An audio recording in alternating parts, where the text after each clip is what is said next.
Afghan President Ashraf Ghani's second right stands with John W. Nicholson right during an October 7 ceremony after receiving 2 Black Hawk helicopters donated by the U.S. government in Kandahar airfield, Afghanistan.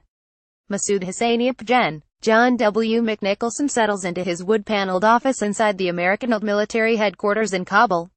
It's lined with plaques, pictures and ceremonial swords. He has spent more time in Afghanistan, in various jobs, than any other senior American officer, a total of 12 years. The commander of NATO's Resolute Support Mission and U.S. forces in Afghanistan since March 2016, Nicholson is a genial West Point graduate with salt and pepper hair, and a renewed confidence.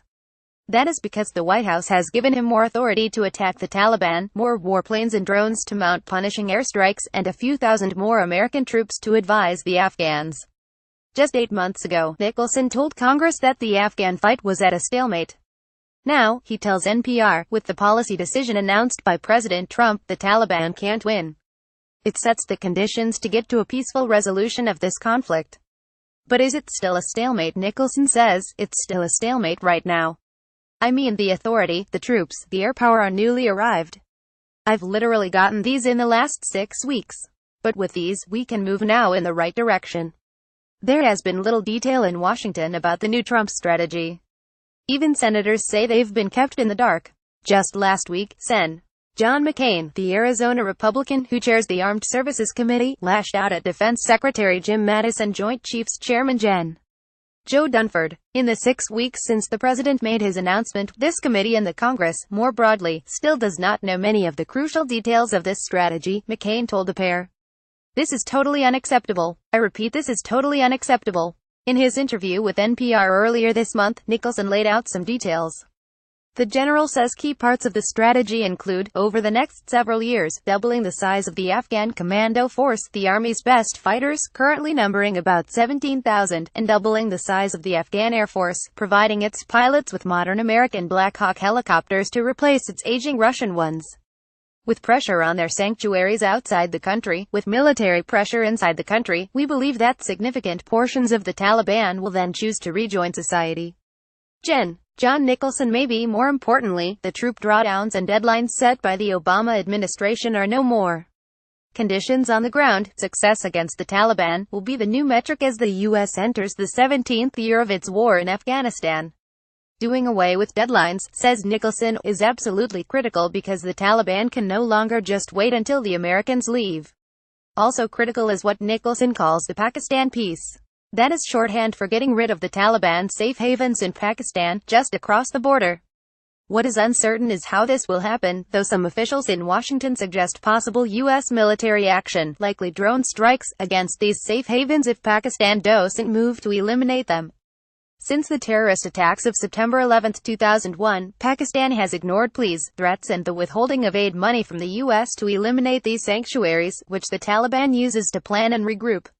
Nicholson says his efforts can't be successful as long as those safe havens exist. In fact, the U.S. Army's own counterinsurgency manual says the issue of sanctuaries cannot be ignored during planning.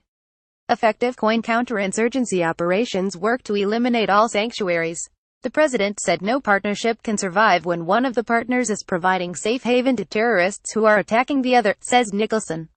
But Pakistan has been providing safe haven for years, so what is different now? U.S. Army John Nicholson told the Senate Armed Services Committee in February that the war in Afghanistan was at a stalemate.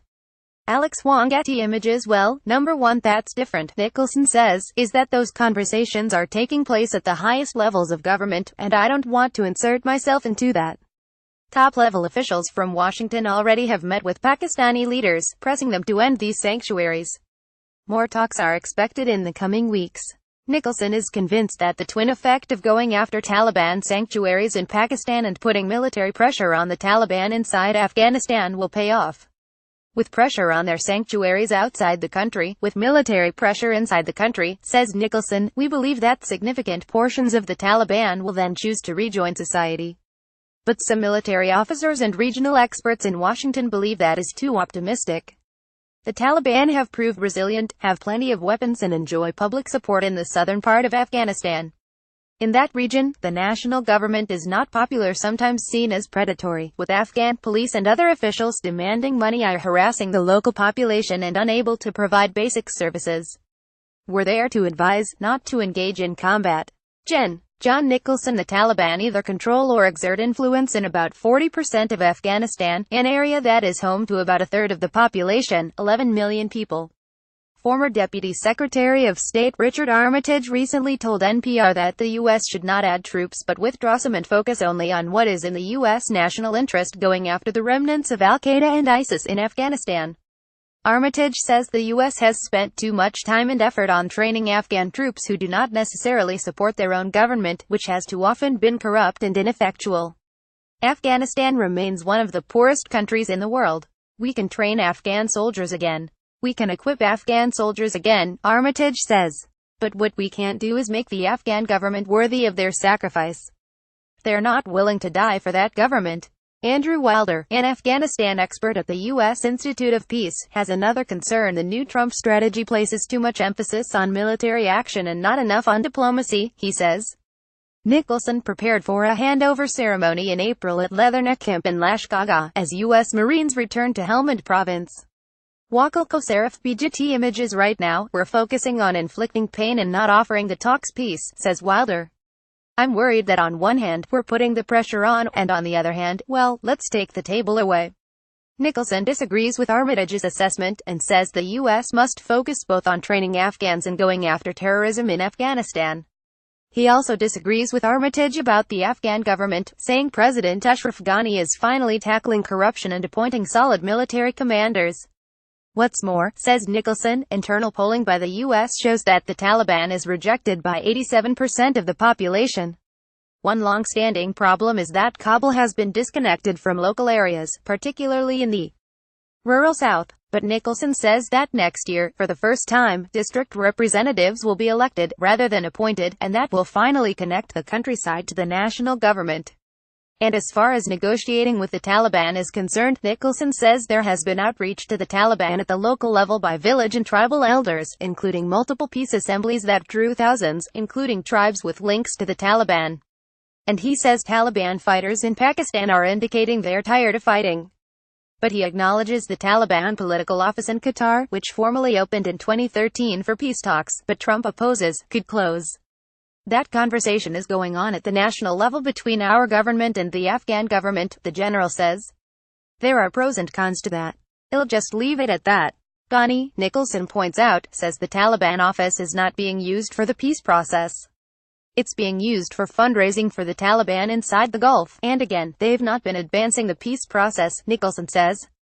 Nicholson listens to Afghan President Ashraf Ghani during a joint press conference with then Defense Secretary Ash Carter in Kabul in 2016.